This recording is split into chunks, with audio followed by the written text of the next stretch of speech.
Why does an extra face always appear in the old photographs of Gdansk? This unsettling question was first raised in the local newspaper Danziger Zeitung in June of 1891. The article was accompanied by a grainy image, a family posing in a courtyard, and behind them, a blurred figure, as though someone had slipped into the frame at the very last moment. At first, hardly anyone paid attention to the publication. The newsroom was accustomed to sensations, ghost stories, and rumors born in the harbor taverns. But soon, letters began to pour in from readers across the city. Some claimed they recognized in the silhouette long-dead relatives. Others insisted they had seen that same man on their own street, even though the photos had been taken in different neighborhoods at different times. And in most of the letters, one detail kept repeating: a face that should not be there. The journalist first attributed it to mere coincidences, to defects in the photographic plates, to the clumsy work of some amateur portraitist. Yet the strangeness repeated itself far too often. Photographs taken on different streets, in the homes of unrelated families, by clients with no connection to each other, all revealed that same alien presence. The townspeople began discussing it in shops and markets. The rumor swelled, growing heavier, more ominous. The photographer's name emerged almost by chance. On the reverse of many prints left in workshops for development appeared the signature: Atelier F. Richter, Langgasse, 17 Danzig. Friedrich Richter, a short man of about 40, originally from Breslau, who had moved to Gdansk in the mid-1880s. His neighbors remembered him as a silent, though courteous man. He mostly photographed families, children, weddings, and occasionally street views. People said he was a master, able to capture the gaze, though his works always seemed too somber, as though a heavy shadow hovered over every image. The police took no interest in Richter until the bodies of people who had recently posed in his studio began turning up in the city morgue. Within just a few days of their visit, men and women apparently healthy, with no signs of illness, were dead. The obituary spoke of a sudden fever or an unknown weakness, yet all of them had visited the atelier on Langgasse shortly before. In July of 1891, the Danziger Neueste Nachrichten published a brief note. On the night of July 14th, a 23-year-old medical student died of an unknown fever. Just a day earlier, he had been photographed in the atelier of F. Richter. The relatives claim that in his portrait another figure can be seen, but Richter himself insists that no one else was present in the studio. Such reports multiplied. In only a month, 7 deaths were recorded among Richter's clients. In the newsroom, they began to cautiously speak of cursed photographs, though always in ambiguous terms, wary of being accused of superstition. The public devoured every mention of the mysterious studio with hunger. People would go to Langgasse just to look at the sign, then return home, telling their neighbors they had stood before a sinister place. The municipal police reluctantly agreed to open an investigation. The interrogation records are still preserved in the archives. One witness, Richter's apprentice, gave a disturbing testimony. Mr. Richter always asked me to leave when the session began. He said the clients grew nervous otherwise. But once I peeked through the half-open door, I swear I saw him speaking into emptiness, as though someone stood before him, but the studio was deserted. The apprentice also spoke of the glass plates he examined in secret after development. Upon them appeared outlines of a gray figure, distorted, stretched. Sometimes arms seemed to reach toward the subject, at other times a faceless blur, no more than a stain. The young man's words sowed confusion in the investigation, but the police lacked evidence. By August of 1891, it was openly whispered in the city that Richter had made a pact with the beyond, that his photographs were not mere images but traps for souls. Neighbors avoided the studio, walking around it from afar. Yet there were also those who deliberately sought it out, eager to see the impossible on the print. Some later boasted that nothing strange appeared, while others fell ill. The official authorities shrugged. Superstition, coincidence, mass hysteria. But one troubling fact remained.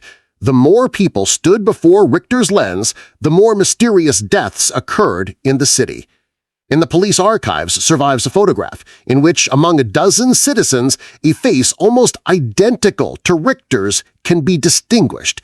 He swore he was behind the camera at that moment, yet in the picture he stands among them, staring directly into the crowd, his eyes rendered too dark to discern. The second investigation began after an incident on Langgasse in September of 1891. A woman collapsed right in front of the atelier door. Her husband claimed they had come for a family portrait, but as soon as she stepped inside, she screamed, ran out, and fell on the cobblestones. The doctors certified cardiac arrest from shock. In her hand, they found a crumpled receipt from Richter's studio. This story reached the papers, and the authorities could no longer turn a blind eye.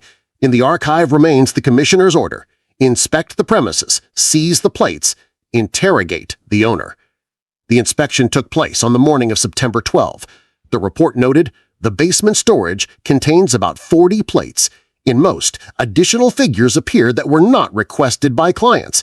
At times, these figures occupy the central position. The interrogation of Richter himself clarified very little. He spoke in a low voice, measuring every word, denying everything. He claimed the figures were developing artifacts, that the glass plates were old, defective, that the rumors of deaths were fabrications. His speech was flat, almost devoid of emotion. One investigator noted, "He answers as though he already knows what we are about to ask." The records also preserve a peculiar detail. When asked why his signature on the back of certain photos appeared in different handwriting, Richter for the first time lost his composure. He abruptly rose from his chair and exclaimed, "I did not sign those photographs. They were signed. It wasn't me." Yet the name was always the same: F. Richter. The Danziger Zeitung at that time wrote of agitation in artistic circles. The article claimed several painters refused to work near the studio, insisting that from its Basement emanated a damp, suffocating odor. Ordinary townsfolk assumed it to be the stench of chemicals, but the artist retorted, "No, it is something else."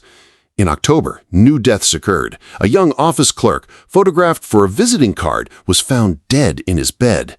In his home, the police discovered the portrait. Beside him, in the image, stood another figure, leaning toward his ear. The face was indistinct. A week later, an 8-year-old girl, photographed in a garden, also died. In her photo, behind her back, one could discern a tall silhouette clad in a light coat.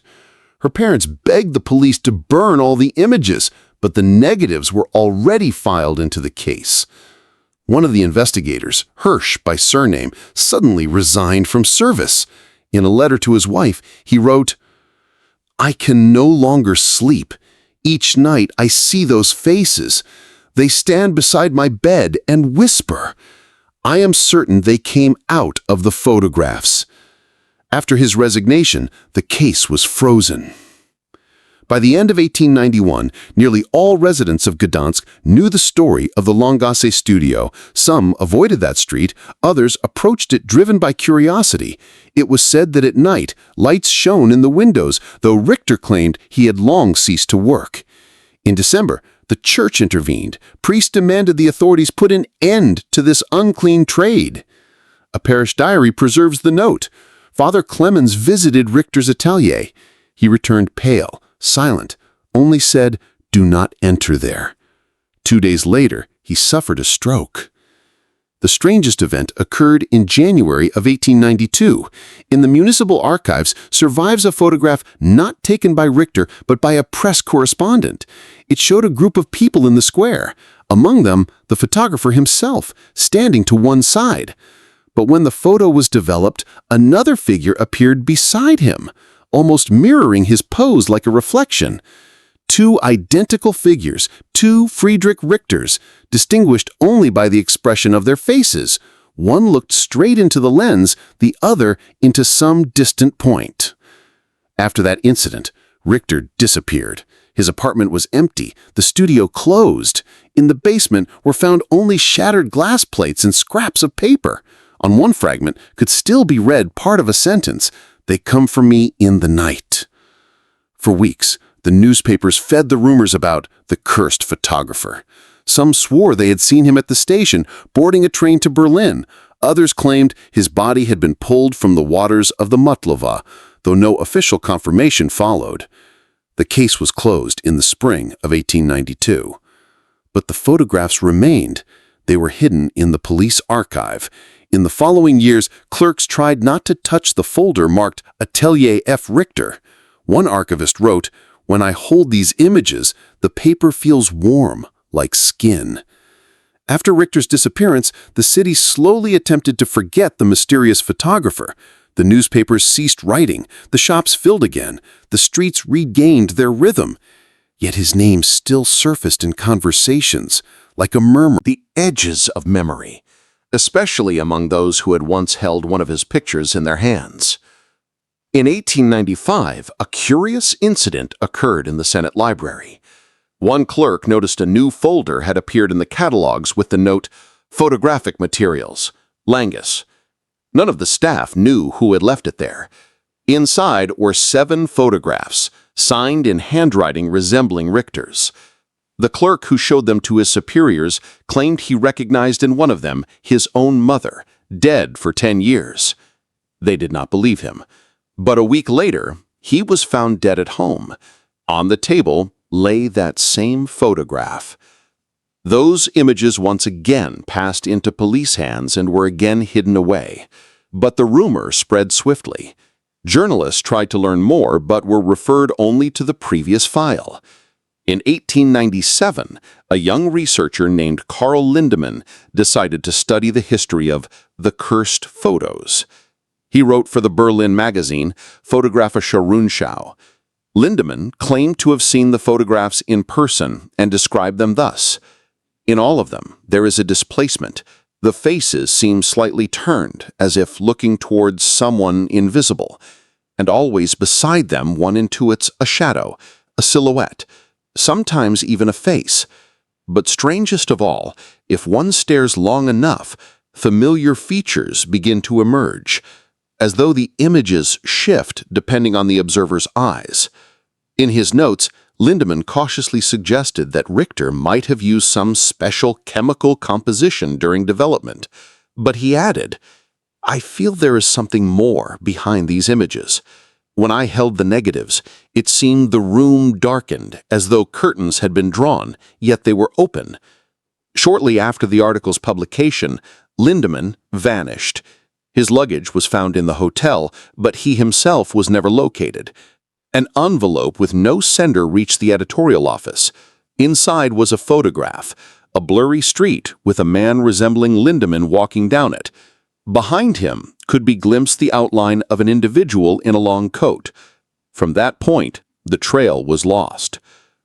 At the start of the 20th century, almost no one in Gdansk remembered Richter in life. But in 1903, a strange collection surfaced at an auction. Lot number 47, photographs of unknown author, circa 1895. The seller claimed to have found them in the attic of an old house. When the photos were brought into the hall, several people immediately stood and left. One participant later wrote, "I saw in the one of the images my own family, but that was impossible. The photograph was dated to a time when I had not yet been born." The collection was purchased by a private collector named Müller. 2 months later, his house caught fire. Only an iron safe was salvaged, and inside were those photographs. Witnesses swore the paper remained intact, as if the flames had never touched it. The documents of the fire are still preserved in the municipal archive. The report reads, "At first glance, ordinary carts, but on closer inspection, one of the firemen suddenly fell ill and lost consciousness. The next morning, he was dead." Afterward, the collection was handed to the local history museum, but soon the director ordered them locked away in storage. His accompanying note contained a single line: "These images must not be shown to the public." Interest in the case resurfaced in 1910, when a young history student found in the archives of the Danziger Zeitung a note about Richter. His name was Emil Steiner. He decided that the whole affair was nothing but an urban legend and dedicated his thesis to myths and fears of a port city. During his research, he requested access to the police archive. They gave him only a handful of photos for consultation. A month later, he did not return to the university. His belongings appeared in the boarding house room, and on the table lay the folder with the photographs. In one of them, he himself appeared, though it was obvious he could never have been photographed with Richter, dead nearly 20 years earlier. After Steiner's disappearance, the police tried to suppress the story quickly. In the files, only a dry note remained. The student did not defend his thesis, missing. Yet among his papers, a notebook was later found. In its margins was written, "Photography is not a reflection. It is a door. Someone passes through it." Almost no one took those words seriously. The notebook was shelved in the university archive, and only many years later did researchers revisit it. By then, the Richter case was already considered a myth. The old people said there once was a photographer who posed the living beside the dead. The young laughed, repeating the legend in the streets. In 1912, an exhibition of old photographs opened in Gdansk. It was organized by a collector, Mr. Hoffman. Among the exhibits were several cards from Richter's atelier. They were displayed unsigned, simply labeled "Anonymous Works of the Late 19th Century." Already on the first day, a scandal erupted. A middle-aged woman screamed in the hall and fainted. Later, she explained that in one of the photos, she recognized her brother, dead since 1884. Other visitors also began murmuring that they saw familiar faces. On the second day, the exhibition was closed. The newspapers wrote, "For technical reasons," but the rumors spread through the city. People whispered, "Richter has returned." That same year, the police received several reports from neighbors. They claimed to see at night a man with a camera. He stood on corners, by walls, in parks. When approached, he vanished. The descriptions coincided. A short man, dark coat, hat, tripod camera. The officers logged it in their notes, but officially spoke only of hallucinations. In 1914, on the eve of the war, photographs surfaced again in Gdansk. A young journalist named Weber brought them to the editorial office. He claimed to have found them in the attic of an old house. The images looked recent. The paper showed no signs of age, yet they depicted scenes from 20 years earlier. Carriages in the streets, shop signs, people in late 19th century dress. On the back of each photo was the same signature, F. Richter. The journalist wanted to publish the story, but his editor refused. "Too dark a tale, we do not want panic." The photos were locked in a drawer, but Weber would not stop. He wrote his own article, attached copies of the images, and sent it to a small magazine. The publication came out in June of 1914. A week later, Weber was found in a hotel. He was seated in a chair before a mirror, dead. On the table lay a photograph, his own portrait. In the image, beside him, stood a man with a hat, hiding his face with his hand. During the years of war, the Richter case was barely mentioned. The city was consumed by other fears, yet the photographs did not disappear. They were passed from archive to archive, from one official to another. Rumors said some had been sent to Berlin, to police headquarters, others supposedly into the private hands of officers. In 1921, a researcher from Warsaw arrived in Gdansk, Zofia Kowalska. She was collecting material on hoaxes in art. Hearing the stories of the photographer, she insisted on being shown the archive. At last she was allowed to see several photos. In her diary she wrote, "I have seen what should not be seen. Those faces change. Just averted my gaze, and they were different. Once I noticed my own eyes on another face. I cannot keep writing." A month later, Zofia vanished. Her suitcase was found at the station. Her diary remained in the hotel. The final entry was scribbled in pencil, in a trembling hand. "He is standing at my door." More and more testimonies multiplied, claiming the figure of the photographer was seen not only in Gdansk, but in other cities, in Torun, in Königsberg, even in Berlin. Always a man with a tripod camera, always vanishing when approached. Newspapers cautiously mentioned urban rumors, but never gave official confirmation. In 1927, an archive employee, Franz Bartel, accidentally dropped a box of Richter's negatives. One glass plate shattered. That very night, he wrote in his diary, "Now I am sure something lives inside these photos, and it seeps outward." The next day, Bartel was found dead at home. On his chest lay the broken shard of the plate. By the late 1920s, the case of the Gdansk photographer was no longer mere legend. Too many coincidences, too many strange deaths and disappearances pointed to one name, Friedrich Richter. The archive offices had accumulated over 100 pages of minutes, press clippings, and testimonies.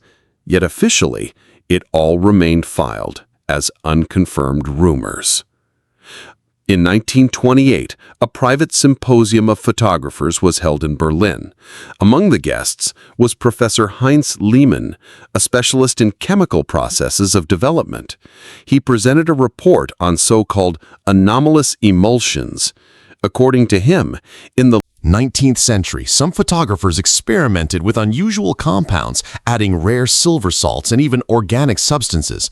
Lehmann cautiously remarked, in certain cases, the reaction not only fixed the image, but seemed to preserve a trace of energy. I have seen photographs that changed when developed again. In the hallways, he mentioned Richter's name, though it never appeared in the official minutes. Meanwhile, in Gdansk, a new incident occurred. In May of 1929, a group of schoolboys sneaked into the old Langgasse building where the atelier had stood. They found remnants of furniture, broken glass, and in a drawer, some photographs. The next morning, one boy fell ill. His mother swore he woke at night screaming, "He is standing by the bed with the camera." 3 days later, the boy died. The others told nothing, but their parents demanded the house be sealed off forever. That summer, a Polish journalist, Jan Nowak, came to Gdansk. He was collecting material on urban legends and naturally took interest in Richter's story. He managed to gain access to part of the police files. He copied some photographs and wrote in his notes, "Each image seems to watch me. I tried to study the details, to enlarge them, but the longer I look, the more I feel the faces move." His notes ended mid-sentence. The last line read, "If I vanish, look for me in the photos." A week later, Nowak did indeed disappear. An envelope arrived at his editorial office containing a single photograph. It showed Jan seated at his desk. Behind his shoulder, a figure in a hat. Rumors of cursed photographs once again spread through the city. People said one must never keep old photographs at home. In some families, albums were literally burned to prevent the transmission of the shadow. But, as often happens, the more fear grew, the greater the fascination. Collectors began hunting obsessively for authentic works of Richter. It was whispered that in private collections in Berlin and Königsberg, there existed entire albums never shown to outsiders. One such collector, Baron von Hartmann, organized a private evening in 1930. He displayed to his guests his trove of rare photographs. Among them was a folder labeled F. Richter. Those present claimed that after viewing them, a strange silence filled the room. The people sat stunned, staring into nothing. The Baron joked that it was the power of art. Yet weeks later, 3 of those guests died under mysterious circumstances. In September of 1930, the Gdansk file on the photographer was reopened, this time at the initiative of a young researcher, Marta Kapp. She believed it was all an example of collective hysteria and wanted to prove that behind the rumors there were only coincidences. She was granted access to the negatives. In her report, she wrote, "The images provoke a peculiar sensation. I see the people in them, but it is as if they know they are not posing for memory, but for something else. Their gaze is wary, as though listening to footsteps behind." Her second diary entry was far darker. "Today, I saw my own reflection in one of the negatives, but I could not have been there. I was alone in the room." Days later, Marta stopped showing any signs of life. Her colleagues found her belongings in the archive, and among the photos, one image in which she sat at the table holding a negative, behind her shoulder, a shadow. By then, the city archives had accumulated so many inexplicable incidents that the authorities decided to seal the folder with a special mark. The last entry in the case file is dated November of 1930. It is not appropriate to continue the investigation. Materials under restricted custody.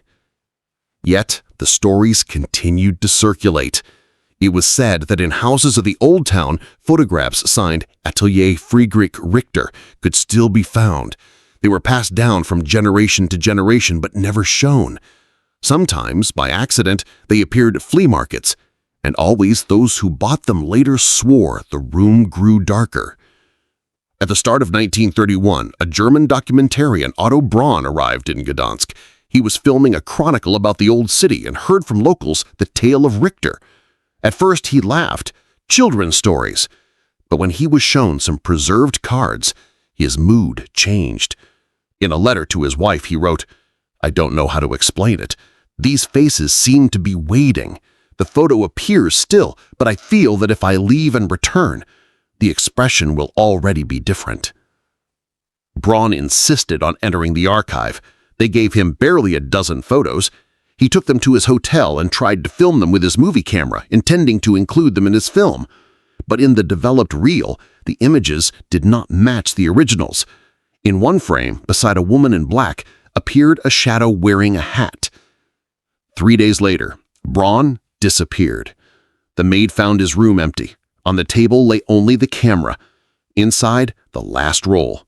When projected, it showed the room where Braun was preparing the lights. At one moment, in the doorway frame, appeared a man with a tripod. He turned, pointed his lens toward Braun's camera, and the film cut off. Those images were preserved but never officially published. It is rumored that a copy is kept at an archive in Berlin under restricted access. That same year, it was decided to demolish the old Langgasse building where Richter's atelier had once stood. The workers reported that the interior walls were covered with photographs, as though someone had worked there recently, though the place had been abandoned for decades. The photographs were collected into boxes, but disappeared on the way to storage. No one could explain how. The official documents stopped there. After 1931, the name of Friedrich Richter scarcely appears in the records. Yet the urban legends did not die. On the contrary, with each decade, they accumulated new details. In the 1950s, the elderly swore the photographer was seen at night in the streets. In the 1970s, a young sailor claimed to have found an old photo of his family taken 20 years before his birth. In the 1980s, Western collectors began actively searching for authentic Richter cards. And then, a strange coincidence. Since the late 1990s, digitized photographs of old Gdansk began to appear online. They showed 19th century scenes, but if one looked closely, in the background of the frame there was always a figure with a tripod camera. No one knew who was uploading those images. The profiles vanished as quickly as they appeared. Researchers asserted in no known photographs from the late 19th century were such angles used. The camera seemed to see more than was possible at that time. Believers in the legend said, "It is Richter again. He is still photographing." In the 2010s, several bloggers tried to investigate the story. One of them, a German history enthusiast, claimed to have found on the dark web an entire archive of photographs signed F. Richter. He published only one. It showed a modern man in glasses and coat, waiting at a bus stop, but in the corner, in the shadows, was the familiar figure with the camera. A week later, that blogger stopped responding. His site was closed and no more trace of him was found. Even today in Gdansk, one still hears the warning, "Do not accept old photographs if a camera appears within them." Some locals claim to have pictures hanging in their homes where their relatives pose beside a stranger in a hat. Others insist that if one stares too long at such photos, the reflection begins to move. In the city archives, the folder still exists, bearing the inscription Atelier F. Richter.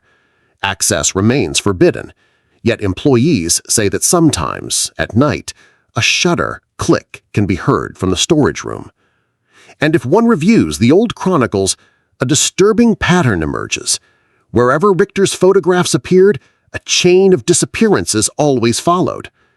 And now, the most unsettling question. If he truly continues photographing, does it mean that some of us are already in his images?